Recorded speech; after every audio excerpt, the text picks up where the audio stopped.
Hello, Anthony. Hello, Aaron. Welcome to Talk Python to Me. Hey, Michael.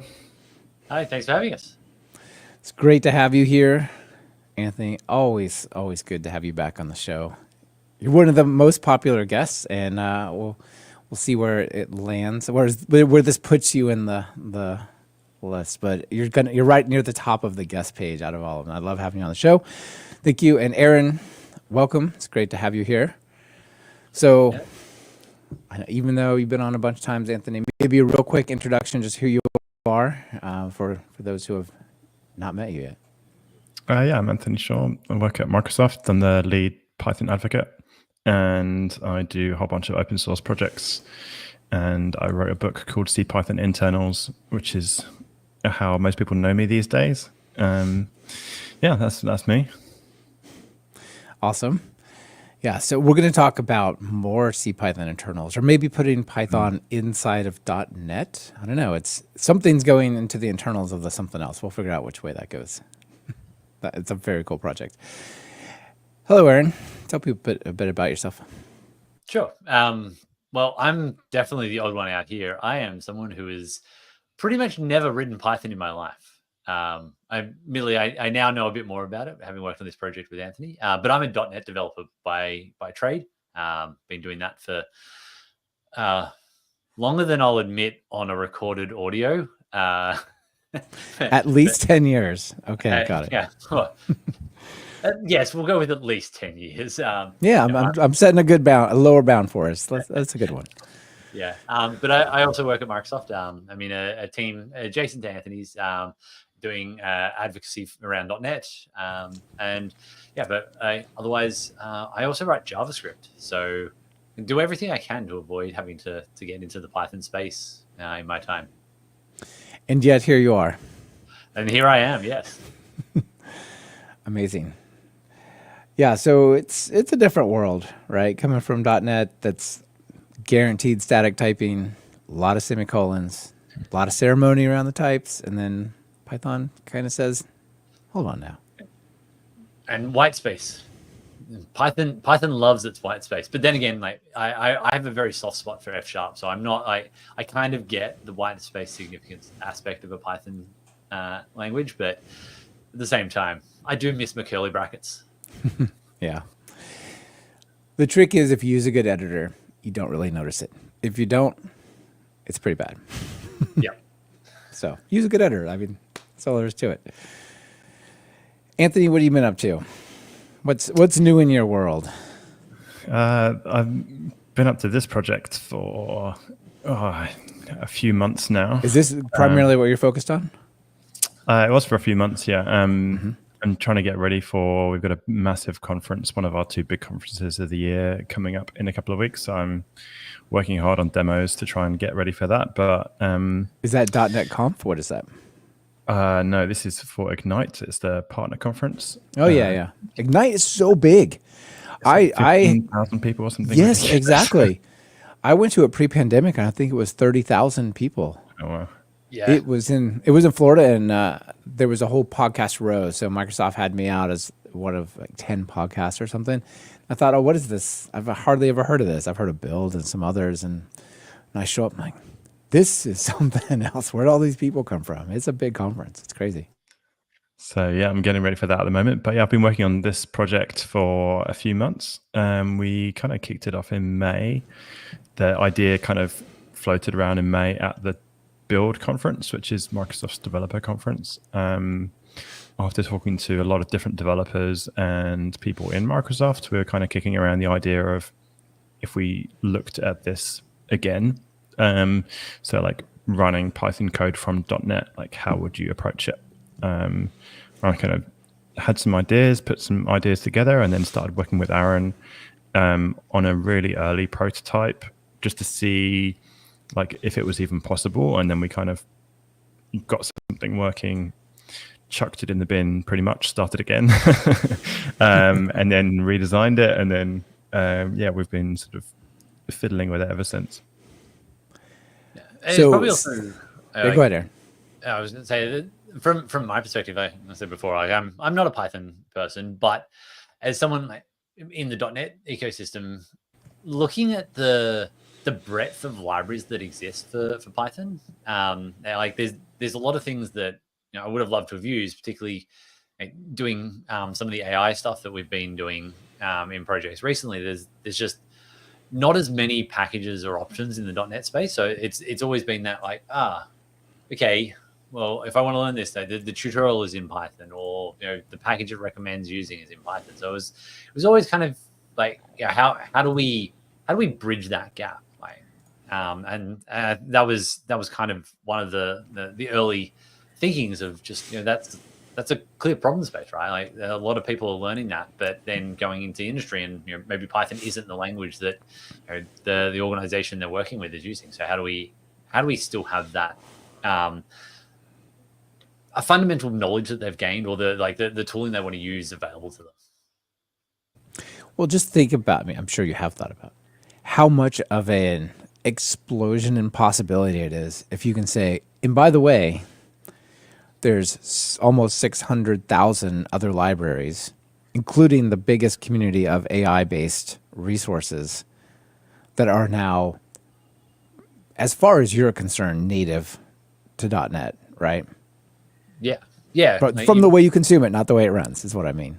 Exactly. Yeah. Like you mentioned there, the nearly 600,000 Python packages, and you add that to there's like 400,000 packages on NuGet for .NET. Like you got quite literally 1 million possibilities. Yeah, it's amazing. And just for people listening, primarily Python audience, NuGet is .NET's equivalent of our PyPI. Yep. Okay, so Anthony, you had this idea. Somebody said, "Hey, how would you go about doing this?" And then you were sucked in. Yeah, it was actually one of the sort of lead designers on .NET asked me at Build. They said, we've been looking at how you might integrate Python into .NET for a while. Like, if you were to approach it, how would you do it?" And I kind of went through all the projects that have tried this in the past, or there are different ways of doing it and pros and cons of each, and kind of the pros and cons of a really low level integration and a high level one. So like a high level one would be stick a fast API on top of your Python app and just call it via HTTP REST. Right. Somehow auto-generate some REST endpoints and then make those. Yeah, and you could use it like an open API spec on top of it and auto-generate a client and stuff like that. It's like that's like the high level option, and then like the lowest level option is like, you could get into the bytecode level, which I've explored years ago with Pigeon, and yeah, that's a very deep dark tunnel. So yeah, it's full of terrible edge cases and corners and sharp edges. Yeah, and one of the challenges there is that the like Python's implementation is changing so rapidly right now. But just in Python 3.13, and we're looking at 3.14 now, and like all the changes and stuff in there, like it's just continuously changing. So it needs to be a happy medium in terms of how we blend the two together. So right. There has to be some level of disconnectedness, a little bit, right? So that Python can have its changes without you constantly chasing it, right? Yeah, exactly. So yeah, kind of what we kind of came up with was we would do the integration at the C level using Python C API. There's a way of consuming Python through sort of like an embedded mode. Not many projects do this, but it is definitely possible. So you can spin up a Python interpreter inside another process, which in our case is a .NET process. Yeah, and I think Blender does that. I'm pretty sure that there's a bunch in the film and movie industry that do that for their automation pipelines. I don't think it's that great. I talked to some of the people from the movie and video space, and most of them are still running on Python too, because when they wrote the implementation to integrate CPython, they're like, well, it's done. And like you kind of said, Python moved on, and they're like, well, that's a lot of work, and then we'll just leave it on Python 2, and that's not great. Yeah, exactly. So we looked at this and said we want to support the newest version of Python. We want to support the sort of practically old version, which I think it settled around 3.8 was like as old as I was willing to go. And I think we maybe pushed that forward to 3.9 because there were some specific features we need.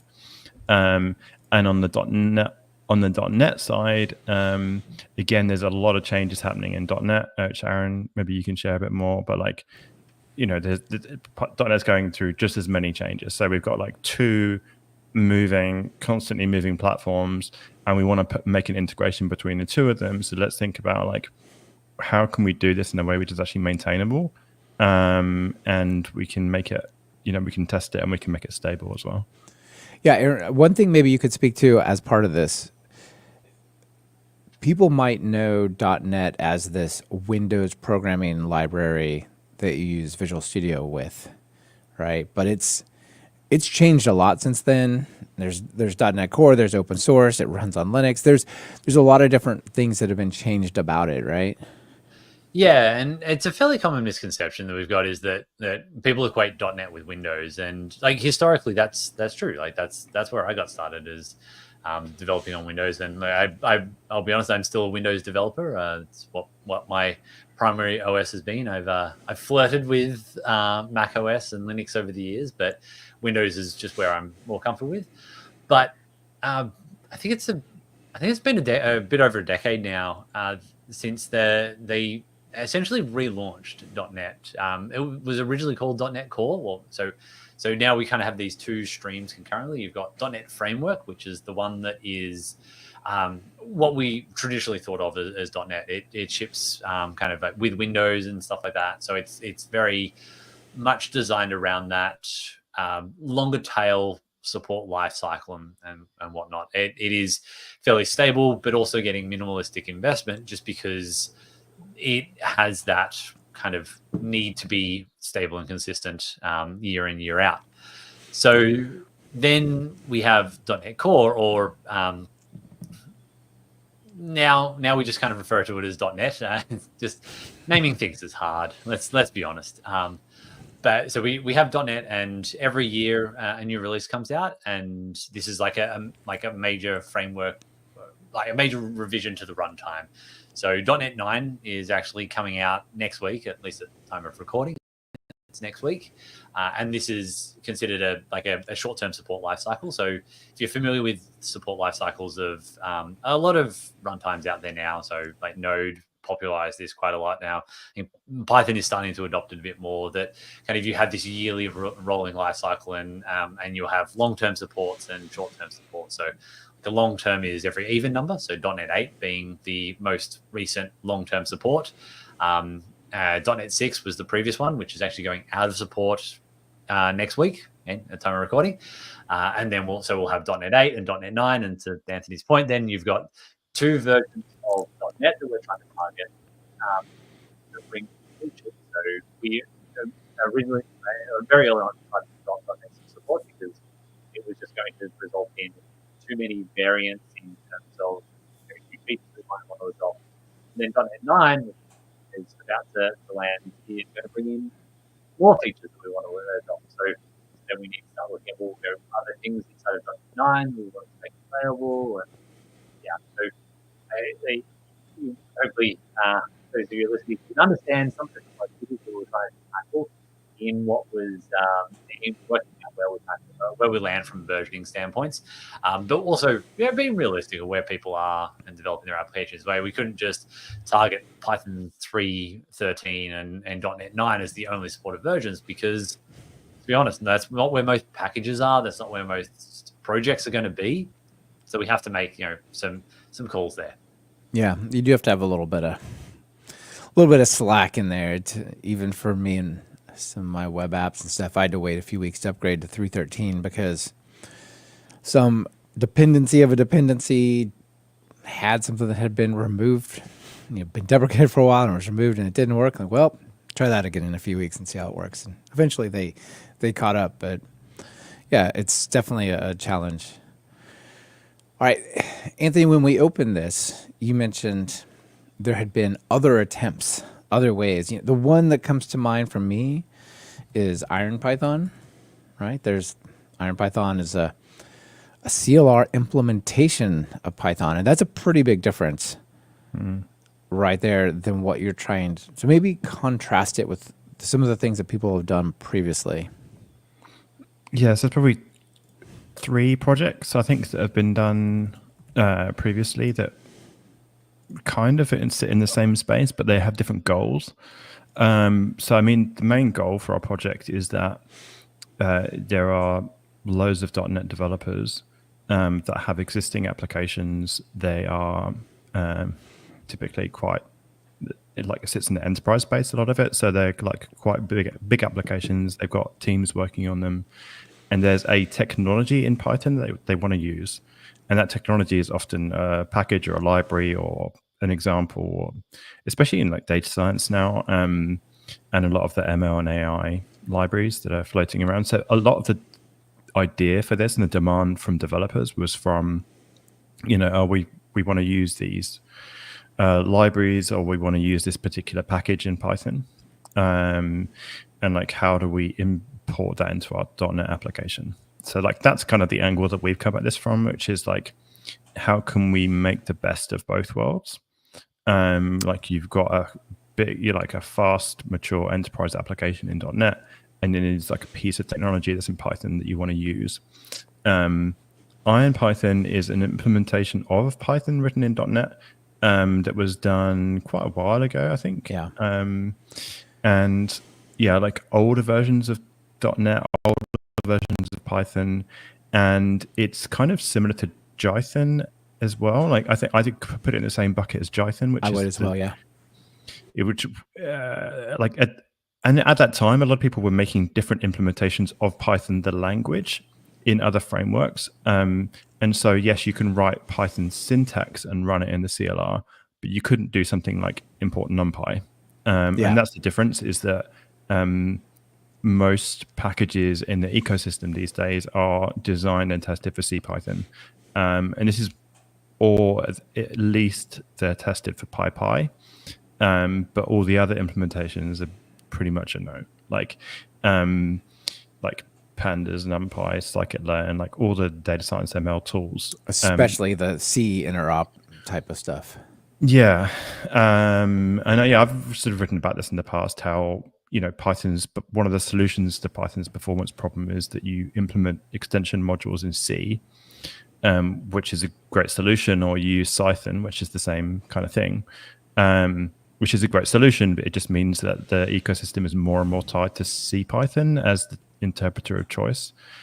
So what I didn't want to do is write a whole new interpreter. Like, that goes back to the compatibility problem and the maintainability issue. Like, by the time we published it, it would be out of date, and we'd just be opening ourselves up for a whole load of work. Well, it's not even about. It's not even a matter of whether you can do it and you can keep up with the language. As we talked about, as Aaron mentioned, right? There's a million libraries you can use, but if you did this, you wouldn't be able to. Yeah, exactly. That's IronPython is one. Pigeon, we've covered in a past episode. Pigeon. That's not the one. Is a PYG. There we go. Not that one. No, it's a weird spelling. PYJION. No, that's right. I remember now. PYJION. Yeah. This is a JIT for CPython that happens to use the .NET Core JIT engine, because that was one of the most pluggable JITs at the time. There are other JITs available. It could have been written in ASM.JIT. It could have been written in LLVM JIT. But Dino, who actually worked on IronPython, so like he knows this space really well. And Brett Cannon worked on Pigeon originally, and then I sort of rewrote it like a few years later. That's a different problem. That doesn't help you integrate .NET and Python together. It just happens to use components from .NET to implement a JIT. That project is effectively dead. some of the benefits of it have been rolled into CPython in versions 3.10 and 3.11. Like the things that made it faster, most of those were sort of picked up anyway. And then the third one is Python.net, which is probably the closest to the project that we've started. This one has been around for a while. Yeah, it's this one's been around for a while. It's a similar thing, but they mostly focus on the integration in the other way around. So like how do you call .NET libraries and things from Python? You can call Python right. I see. From .NET, so we bring a lot of the focus is actually the other way around. Got it. So if there was a popular .NET library that you wanted to use in your Python app, you might Python.net your way to that. Yeah. And this project has been around for a while. And so the API is pretty stable. We originally looked at this one actually as a potential solution, but found a number of things that they'd kind of tied themselves to in the design, which are going to go away in .NET 9. So it wasn't really an option for us. And also like a lot of the way the C API was used was different to how we wanted to do it. So yeah, that's kind of the alternatives. Yeah. And so you ended up writing your own because just none of these really matched, right? The Iron Python was just never going to keep up, and it didn't have this package support for data science mostly. And then the other one was the other way around. And yeah, so, well, I guess a good thing to think about is, well, why did you think you could do better? Like a lot of smart people put a lot of time into this. Why did you think, oh, this is going to work well? Did you have a fresh take on it, or what were you thinking? I really wanted to use some of the modern benefits of both Python and .NET to do this, to design it. And one of the biggest changes in, actually, as we've been implementing this, we're learning 80% of the challenges are related to typing. And Aaron's smiling because he's agreeing with me. Like that, integrating two different ecosystems together like this is about calling functions, methods, whatever. But calling things is about calling them with arguments, really. Mm-hmm. And it's passing data backwards and forwards, marshalling information, and getting things backwards and forwards between different types.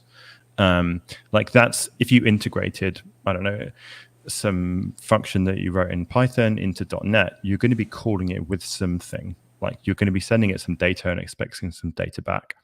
Now in Python, there are types. It is dynamically typed, but the types do exist. Right. Even if you don't put it in your function signature, there's still instance strings and stuff being sent all over the place behind the scenes. Yeah. Yeah, exactly. And when we looked at Python.net, like, you could call a function from .NET in Python, but you'd have to write a load of code that said like, oh, I think this parameter is probably this type, so convert that to this, and then when it comes back, then it's probably this one, so try that one first. And so we sort of said like, now type annotations are more popular in Python. What we wanted to do was basically you give it some Python code, and you write like a function which is the one that you want to call, and you annotate the function. So you say it takes, it has these arguments and they are these types, and it returns back this type. And then what we did is wrote a code generator, it's called a source generator for .NET, that would in your project, it would look at the Python file that you wanted to embed.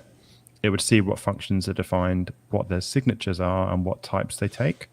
And then it would generate a function that can call that for you with .NET equivalents.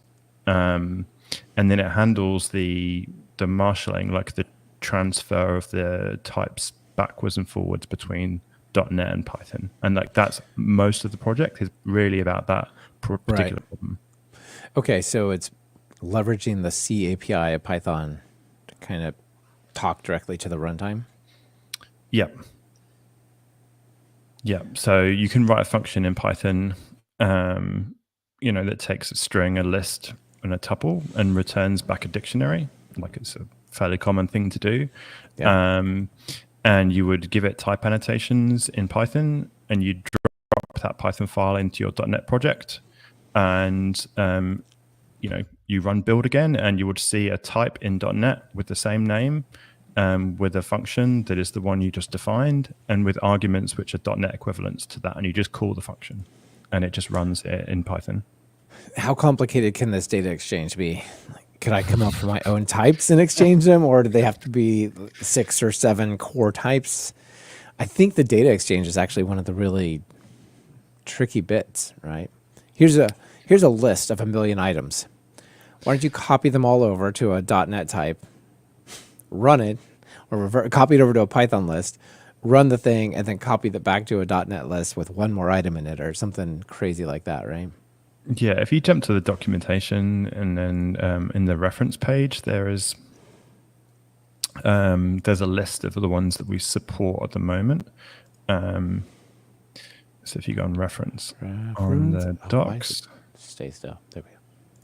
then there's a list of the core ones that we support, and then anything beyond that. So we do generics, for example. So if you say it's a list of strings, we will give you back a read-only list of string in .NET. If it's a dictionary and you type the key and the value, we will give you back a .NET key and value.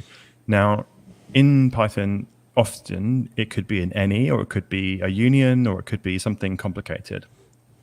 So you've got the option to say it could be a dynamically defined type. That's still supported. And then at runtime, you can look at the type to see what it is and then convert it into something that you need. I see a lot of read-only on the .NET side, and this is the thing, receiving the data from Python. I'm glad that you picked up on that, because that was something that I made a decision when we were doing the .NET the surface area for this, of that anytime we're receiving data back, and when we're sending data to, is it should be represented as read-only, just to indicate that if you're calling a function that's been exposed from Python from .NET, and it's returning a collection like a dictionary or a list or anything like that, it should be returned as read-only, just to make it very clear to you as the consumer that you don't own this data. Like you weren't the one that created it. There's nothing inside of your application technically that created that data that you've then got responsibility for. You can then transfer that into some kind of immutable data structure if you do need to mutate it, but then you're making a clear code choice to transform that from the original source of the data into something that is then immutable with inside of your new runtime space. Okay, so if you had an I read-only list of int, you could create a list of int, and then you'd have to pass that to the constructor or something, and it would do a item-by-item copy sort of thing. Yeah, or and there's some syntax that would be very familiar for .NET developers for doing like creating an array from an existing collection of data, and then that becomes obviously a more mutable data structure, or like a list, like the read-only list, for example, that then plugs straight into links, so that you can do the query syntax or the expression method syntax to perform operations on those collections of data inside of .NET space, kind of once it's being hydrated back out of Python. Mm-hmm. So I guess you get a lot of these read-only enumerable type of things. You could do link on them, LINQ. Yep. That's pretty glorious. Yeah. I wish we had this in Python. I know we have something kind of like it with list comprehensions, but it's not the same. Yeah. One thing that I really wanted to make sure that we were tackling with this, and to Anthony's point before, of that you've got two very different type systems that you're working with, and structurally the way that you write code in Python is going to look different to the way that you write it in .NET. So we didn't want to feel like the code gen that we do for you is that we've just made this, it's just, .NET casing of Python code. We wanted to feel like, as a .NET developer, I'm working against a .NET interface. So when you work with the types and the modules that you expose out to .NET, and then we do code gen against, we then generate you a class behind the scenes that is then we then generate an interface for you, and then that's registered into the dependency injection container. So you then can just resolve that elsewhere within inside of your application. So now, as a .NET developer, I'm getting an interface injected into a class that I'm using elsewhere within inside of my code base. I haven't had to go, okay, well, no, I'm calling some kind of like an import, or I'm doing some kind of resolve or something that might be unfamiliar to me as a .NET developer. This is what I'm doing. It just feels like I'm writing. Well, I shouldn't say necessarily .NET developer. I'm running C#, and we've optimized this for C#. I said earlier on, I have a soft spot for F#, and it kind of works in F#.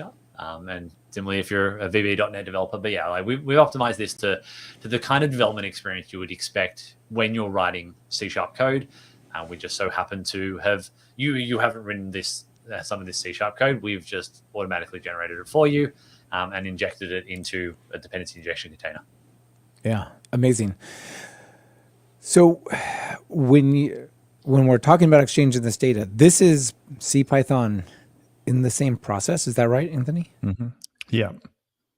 How's that work? So Python's C API, normally if you call, so CPython is the interpreter that you would use to run your Python code. It is implemented in C mostly. The standard library modules are written, some of them are in Python, some of them are in C. You can write modules for Python in C. And the way that you would do things like create numbers and dictionaries and lists is use this API. It's the C API. And part of that C API is the ability to spin up a Python interpreter inside another process. And that's embedded Python. There's different APIs for doing it. There's a lot of different ways of approaching it. But really what we do is that when you spin up .NET and you use CSnakes, you inject a Python interpreter into the environment. It's not like a separate process. Like it hasn't got like a command line window running in the background. It's embedded into the process. It's like loading the library. It's running inside the process. And then we have full control over everything in CPython. So we can then import modules. We can convert things, types backwards and forwards. So we're kind of doing a lot of the work that often gets done either in a C extension module or inside the interpreter. So if we want to create a Python number, for example, like an integer from a .NET integer, we do that at the C level. So we can do that at like a really high performance API. If we want to look at the size of dictionaries or the types and stuff like that, we do that at the C level. So again, it's super high performance. And then really importantly, well, the typing stuff is really important. The other major challenge with this is, .NET freely uses threading and thread pools and coroutines and stuff like that. Python can use threading, but there is a lock.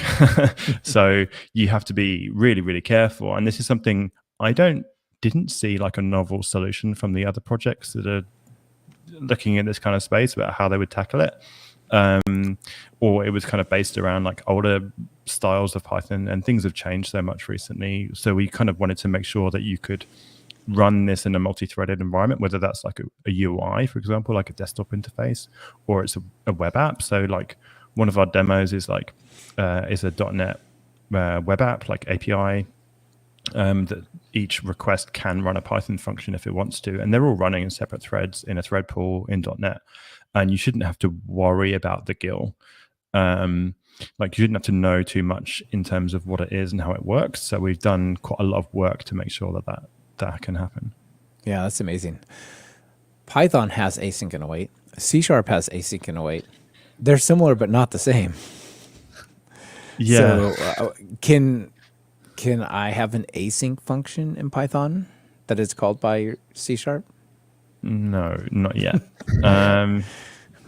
There is a pet. There has been a pet task.run, async.io.run to completion sort of thing, and then keep going for now. Yeah, I would love to do this, but there is no API for it on the Python side to like manage event loops and embed an event loop into another process or to write a custom event loop. It's all kind of built into the standard library, or it's built into another module. There's been a couple of proposals in draft PEPs, but none of them have been accepted. And if they were, then it might be in 3.14 anyway, which we can't backward compatible support. Yeah, you're not quite there time-wise yet. Do you find that the async IO event loops in Python are hard to juggle, right? Like, you have to create one if it doesn't exist, but if it does exist, then it doesn't want you to create a new one, but there's not a great way to see if it exists. And if you don't have direct access to it, how do you get, like, it's just, it always feels to me a little bit out of touch to fully take control over that and work with it. And it changes between Python versions. Like, it's gotten easier recently. Like there's like a .run function now, and whereas previously you had to like get the event loop and create one and stuff like that, but now you can just kind of run the coroutine. But yeah, it's still tricky, and the idea of basically writing a custom event loop and then giving it coroutine objects and like polling them and looping them from another runtime. I just couldn't figure out the APIs. I'd love to do it. If anyone knows, then please ping me. Well, UV loop does it, right? Yeah. Somehow, but maybe they just swap out some pieces of it, not all of it. Yeah, I'm not sure how. But you can set the event loop from UV loop. So maybe, I don't know, maybe there's a breadcrumb there to chase. All right, so I see in the steps, install Python, put your projects in a C# file, use annotations on your Python functions, right? That's a really important step that you talked about. Install the CSnakes runtime package. So maybe from this point on, let's talk a little bit about some of the steps. So this CSnakes runtime, this is a NuGet package that you put into your .NET project. Is that what I'm reading here? Yeah, so we essentially have two binaries that we ship. One which is going to do all the code generation for you. So like from a .NET perspective, it wouldn't be uncommon to have multiple different projects within inside of your solution, which is then, like one might just be a bunch of services, which are then going to then talk to, a database or whatever the case may be. So you might have that as just that would be where you would have the code gen that you want to do. So where the Python files are actually getting their C# interop generated for you. So you have one project with that, and then we have a second binary, which is then the runtime to actually like make that work when your application is running. Now we do ship this as a single consolidated package just for ease of use, but that's kind of why we differentiate some of it in terms of like code gen versus runtime, because they're different concepts, and one is a compilation step versus obviously a runtime step. So yeah, okay. Yeah, so with our runtime package, and the documentation talks a little bit more about this. There's just a few steps you've got to do to make sure that the C# compiler is capable of finding the Python files. We actually do stuff with inside of the C# compiler pipeline to generate code that is then added to it. So this also means that we can very early on find out if you're going to have compatibility issues. So if something is typed with a type that we don't understand, or the Python code is syntactically obscure, because what I've learned is that there is ways that you can write valid Python code that is very obscure. And he showed me some things that you can do, but please don't do it. So like you'll actually fail a compilation step rather than fail a runtime process. And I think, like, again, from a .NET developer's perspective, like we're used to that static typing, that compilation step, that belief that the compiler has done a whole bunch of checks for us to give us code that should just work, rather than just like that more dynamic or typing system that you get out of Python, or like in my experience, like the JavaScript side of things. Yeah, that's definitely the expectation. If you're doing C#, C++, if it compiles, at least it's clicked together in a coherent way, right? Whereas Python, we're pretty sure. We don't know for sure, but we're pretty sure. So in Python typing, you can lie, right? I could say it takes a list of integers, and really what it took was strings which had numbers as characters. Who knows, right? What happens if I lie to the C# code gen thing? I mean, Segmentation it's going to fault. just That's what I was thinking, Tony. Because That's what I think of me. Oh my gosh! So it just crashes. Don't do it. Yeah, essentially you just crash when it calls, because it has to make the assumption that what you've told it is correct. Like, in .NET, if I've got a tuple of ints and I give it across and it's like, haha, I actually wanted strings. Well, no, it's not going to have it. It will raise because to get, for example, if it returns a list of strings, but you actually return a list of integers, in order to give you back a list of strings in C#, we first check that it's a list. If it isn't, or if it's not a sequence type, like it could be I don't know, you could have inherited from list and made your own custom list, or you could make something which is a sequence. Like if it's not that, then we will raise an exception. It doesn't just crash. I was joking. And we've got a lot of testing to make. There's a whole a test environment that's around lying code and type hints and stuff, which are completely invalid. And then for the strings, we need to look at the Python string, and then Python mostly uses UTF-8 and .NET mostly uses UTF-16. We need to convert from one to the other, and if it's an integer, not a string in the first place, then that's never going to work. So we would raise an exception there and say, you told us it was a string and you lied. Yeah. So you could a you lied exception is thrown. Yeah. I think it's like a invalid cast exception or something like that. Yeah, of course. With the description. We've tried to raise the exceptions we raise are .NET exceptions, which are relevant to the concept of the problem that we've uncovered, but at the same time, it actually will give you imagine if something failed in the Python code as well. You type annotated that it was a bunch of strings, and a bunch of ints, and we gave you a bunch of strings. Well, okay, the Python code is going to fail there. So where we then surface out the Python exceptions as well as embedded inside of the .NET exception. So you can actually get down to the lines of code inside of Python that failed, which I think is kind of... The stack trace actually includes C#, Python, potentially. Yeah. And if that's you pretty did awesome. In Python, if you did raise from, that will show up as an inner exception in .NET as well. So we did a lot of work on exceptions, mostly because we had to debug this stuff when we're developing it, and it's really helpful. We felt the pain that someone else was going to feel. So you see you can see the stack trace. You get all the frame variables and stuff like that. So things that you would probably want from a PDB, you can see on the .NET side. So if you're running the debugger in .NET and it crashes in Python, or it raises an exception or something, you see the Python exception with all the details. And then you see inner exceptions and stuff like that as well as the locals and the globals and any other frame information.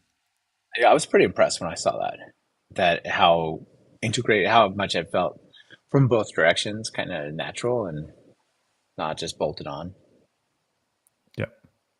Yeah. So another step is mark these for code for source generation. This feels like a Visual Studio 20, whatever year the last release of Visual Studio was. Yeah. Aaron, what's the number? 2022. Okay, so the reason I bring this up is a lot of people hear Visual Studio, especially in the Python space, and think Visual Studio Code. Does this work in Visual Studio Code, or is this just Visual Studio? No, it definitely works in VS Code. Okay. I sometimes open it in VS Code. Obviously, you're likely to install the C# extension to get a better developer experience on that. But so what we have to do is, because the source generator is actually running as a step inside of the C# compiler pipeline, we need it to know how to find these files. And we kind of toyed with the idea of just to just do a directory scan. But everything that ends in .py, we're going after. Yeah, that's not particularly efficient. And also, like, if you've just got like modules that are using other modules, then like you want to what's how do you craft a surface area in Python that you actually want to expose rather than just expose everything? So we're inside of the CS proj file. So this is the file that is the instructions on how to compile a more complex .NET application. We can then add nodes to that XML structure to say, like, here's a Python file.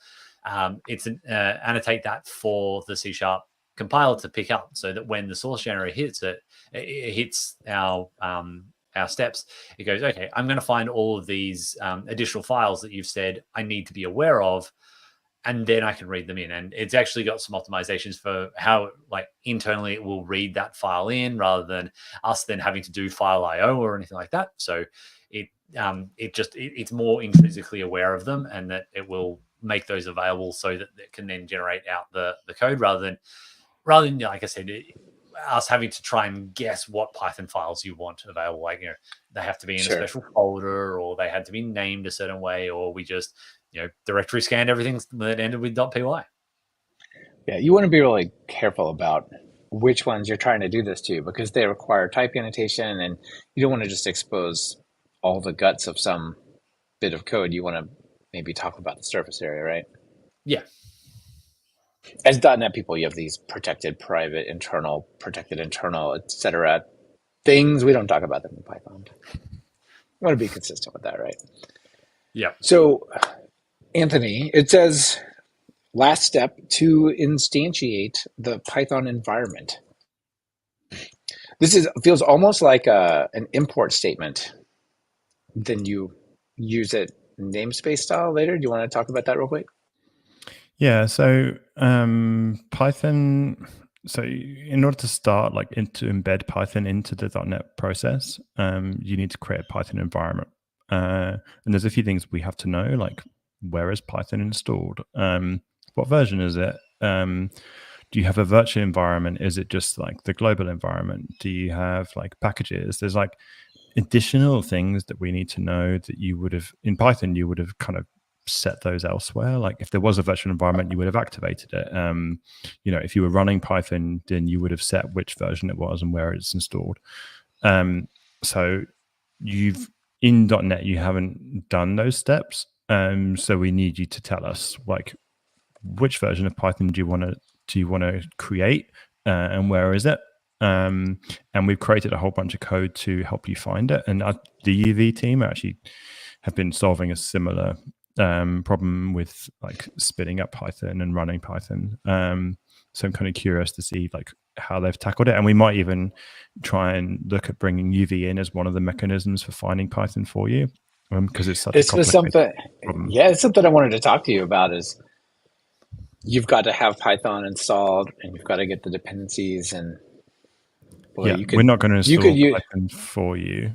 Yeah, but with UV, V give it a Python version, it'll just download it can fetch it and just run it, and it's cached, and maybe you could embed that as a resource at compile time. There's interesting possibilities there. Yeah, so our virtual environment support uses either Conda or pip as the package manager, depending on what you want. And you can say, here's my requirements file, and it will go and pip install them as well. Like, it can do all of those things for you, because we're kind of assuming that, yeah, you're developing this locally and you're running it locally, but it's going to be deployed somewhere else. So you don't want to have to, like, log into the production servers and, like, create virtual environments on the command line and stuff like that. That's like, we're hopefully 15, 20 years past people doing that. So you should be able to programmatically say, this project needs a virtual environment, and it needs these packages installed, and it needs this version of Python. And then you can either use the version of Python that comes with your Linux container, for example, or you can pull in one from somewhere else. For Windows, you can actually download it from NuGet. It's like you can actually add it as a dependency in .NET, and that's a really simple solution for Windows development. For Mac OS, if you've installed it from Python.org, like using the official installer, you just tell it that. You just say, use, like, the Mac OS Python and give it the version number. And then for Linux, it's a lot more complicated because there's no standards. So yeah, we've kind of support every which way of finding it on Linux. And then once you've kind of put the Python environment into the process, there should only be one of them. Python itself does not want you to ever spin up more than one Python environment in the same like operating process. It will have all sorts of problems if you do that. So it's basically put in as a singleton, and then you import a module by creating an instance of it. And then on that module, you can then call methods, which are the functions in the module. So like if you had a module called demo.py, then in your environment, you'd see like a factory for like effectively like import demo and giving back an instance of it. And then on that instance, you'd have methods, which are the functions. And the example you've got on your screen, there's a function called hello world that takes some arguments in a file called demo.py. So you just say environment.demo, like make a demo instance. And then on that instance, you can call .hello world with the arguments, and it gives you back the results. So there's no really, like in a few lines of code, like 4 or 5, you can spin up a Python environment, import a module, run a function. So we're really trying to minimize the boilerplate code and then following the patterns that are best for both platforms. There's a lot of places you could go with this. This is really cool. For example, if you got a singleton, which is great, I mean, that's kind of how Python typically is, one environment. But with the subinterpreters, you could theoretically create these in parallel. One thing that stands out is maybe a little non-expected in this is like you have var module equals envia demo, right? Where you're creating this, but in Python, this thing is called demo. Like, would it be a pattern to maybe name the variable the same as the module name? Maybe. I think that that's probably just more from laziness in the way we've written our docs. But no worries.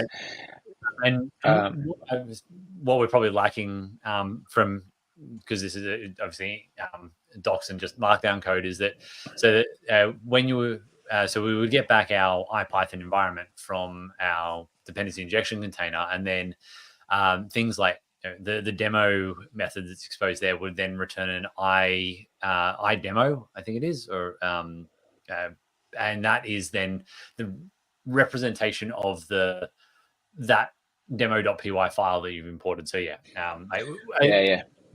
so then all those methods are then exposed on that. So I module from it, like conceptually, if I'm thinking about this as a .NET developer looking at it from Python, I'm like, okay, the module is that Python file, and that's what I get back when I say like I want an instance of the interface into that file.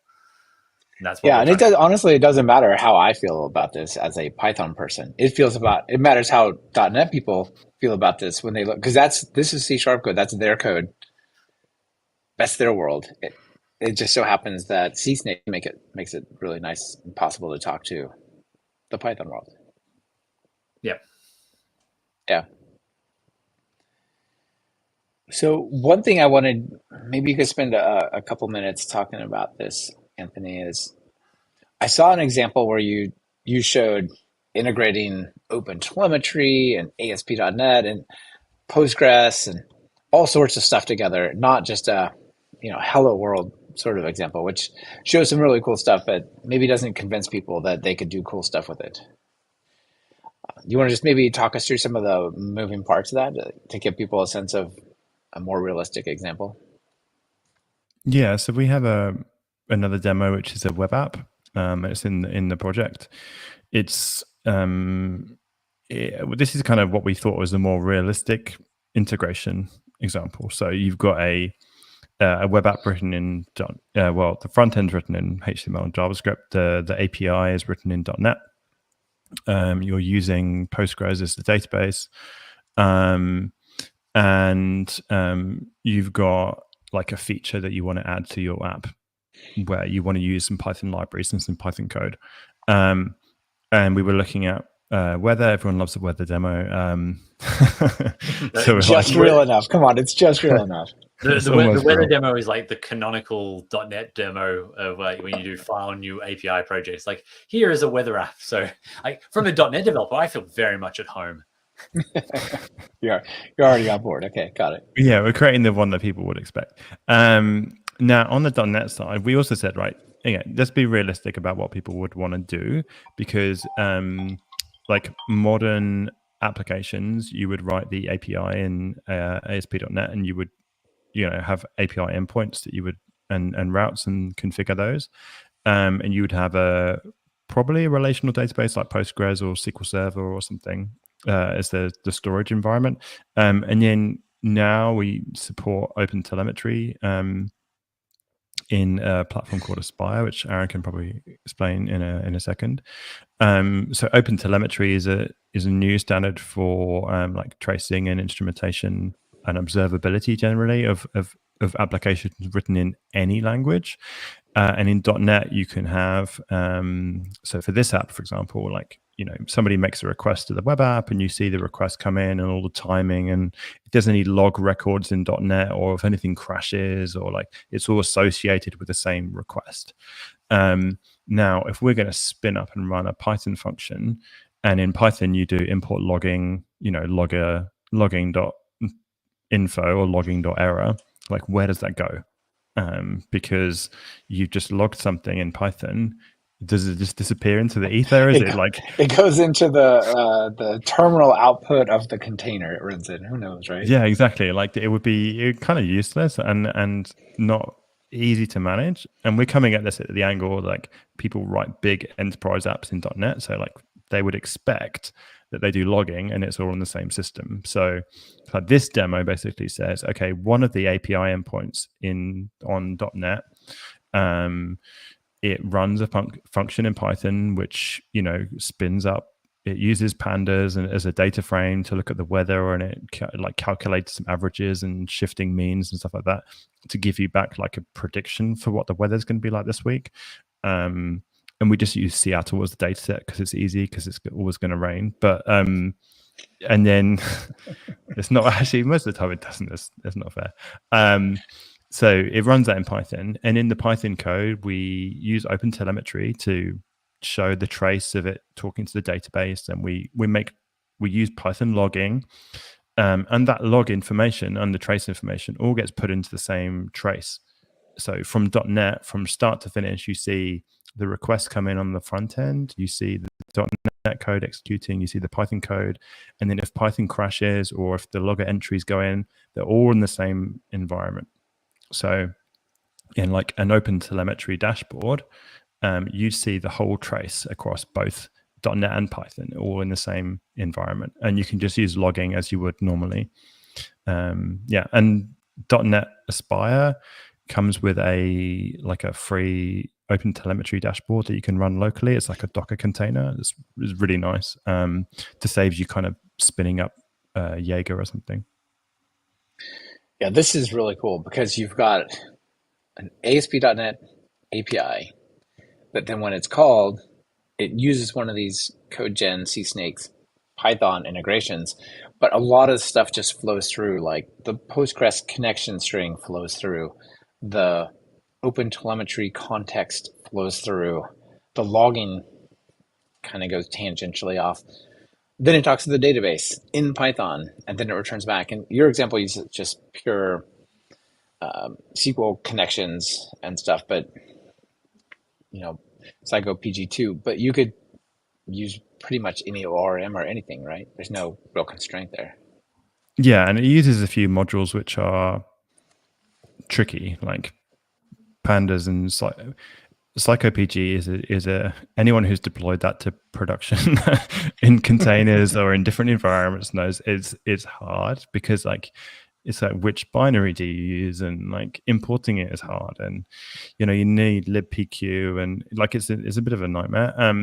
So it's to demonstrate that they're like this is a real thing you can do, and it shows something which is practical in Python and something which is practical in .NET, which is like a proper app with tracing and logging and all the all those kind of features.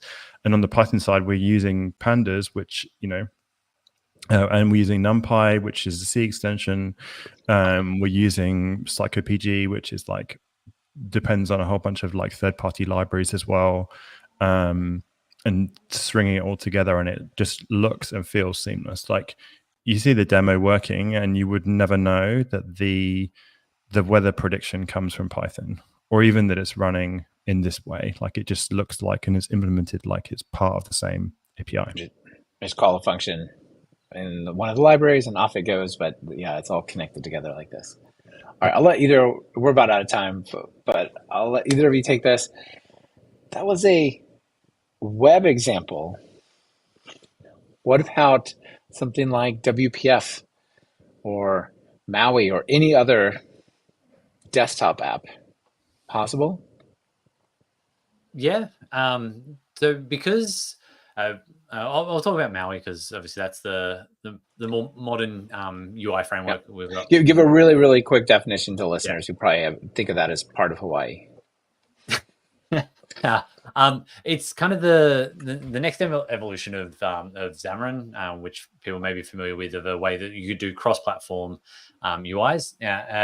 I'm definitely not the expert on Maui, but the idea is that you can have something that is a bit more portable from an application experience, whether you want to target like a mobile application like an Android or an iOS, or run as a desktop application on Windows or something like that. So just like a level of portability and some abstraction between UI concepts. But fundamentally, that's just running .NET behind the scenes. So there's no reason why we couldn't also drop in a bit of CSnakes in there and have that work with some kind of backend service. Like you could use this, and this is something that Anthony and I have talked about, trying to get a demo of doing like a local model running with like, so you pull a model off of Hugging Face or something like that, it just runs it locally to do some kind of AI inference or whatever the case may be for the scenario you want to tackle. But that way you don't have to be calling out to an external service. Now, while sure, running like a local model, it's doable with .NET, it is just way easier to do that with Python. And all the examples you would find are going to be written in Python first and foremost. So trying to then go, okay, well, so this is doable in Python. So what's the C# equivalent? How do I find the equivalent .NET libraries on NuGet and so on and so forth? Well, like with CSnakes, you could expose that model, create some surface areas in just Python APIs that is then going to be consumable by a .NET application. So yeah, it's something you can definitely do. Not 100% sure whether you can do it on mobile. I don't. Yeah. I think that's probably stretching it a bit far, just because of the way that we have to bootstrap Python with inside of it. And you'd probably be limited from a mobile OS runtime to be able to do that kind of bootstrapping. But at the very least, like a desktop application, or if you wanted to tackle with like a cross-platform UI framework like Avalonia. So Avalonia is a cross-platform .NET UI framework that means that you could build for Linux and Windows and Mac OS at the same time. You could then run CSnakes under the hood of that to then have that desktop experience that is leveraging Python for where Python is going to be better suited to tackle a problem, .NET for a different set of problems that's better suited for, but just inside this application where you would have no idea as the end user that you're like, that's what's actually happening. Very compelling. Very compelling.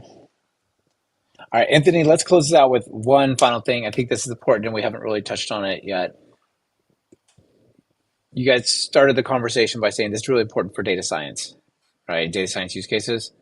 And I made the joke about copying a million items to add one to the list. But what about sharing data like NumPy across different, the .NET side and the Python side and so on? Yeah, so we have tackled that specifically. So there's something called the buffer protocol. It's a PEP from a few years ago. It's a kind of an API for the internals of something like an ND array in NumPy. And the buffer protocol, where is it? We support that. So if your function returns a buffer, which is a type, then we can access the internals of that buffer directly without having to convert the data. What this means in reality is that if your function returns a like a NumPy array, like an ND array, and the internal values in the ND array are a specific type, like a 32-bit integer, you can access them as 32-bit integers in .NET without having to marshal or copy data. So that's awesome. You like reach inside of the ND array, just grab its actual memory and just say, got it, let's go. Yeah, that's exactly what we do. And so it's in .NET, it's called a read-only span, which is you can write to the data as well. So you can do a span and you can actually just modify the values inside the NumPy array directly from .NET without having to copy backwards and forwards. And we support pretty much every like low-level type that NumPy supports. And that means you don't have to do a .to list on the NumPy array because like that is really expensive. And also .NET works in a similar, low-level numeric types that NumPy does. It will work with 32-bit ints and 32 or 64-bit floats, for example. So like if you're storing a 2D matrices in 32-bit floats in NumPy, and then you want to send that to .NET to, I don't know, like pick out some specific values or like do some calculations in .NET, then you can just chuck that back as a buffer. And there's information in the docs about how to do this. And then you can just access the values directly out of memory. So it's super fast. And if you even want to like fill a buffer with values from .NET, then you can do that using the writable span. That's pretty awesome. So yeah, that really is leaning into the data science benefits here as well, isn't it? And nothing ever goes wrong if you're sharing memory across runtimes for different programming languages. I don't see how this could go wrong.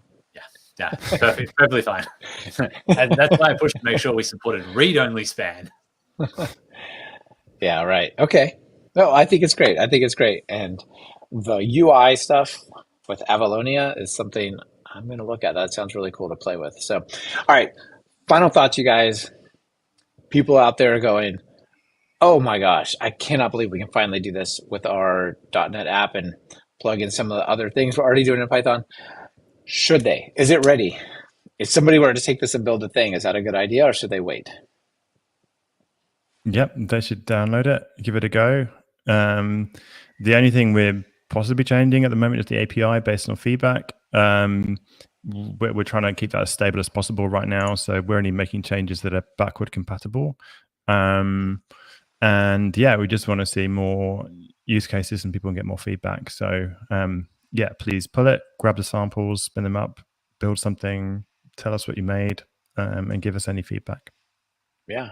Well, congrats. It looks really, really nice. Definitely looks promising. And I think it solves a lot of the problems that the other attempts had. So nice work. Thanks, Mike. Thanks. Yep. Bye, guys.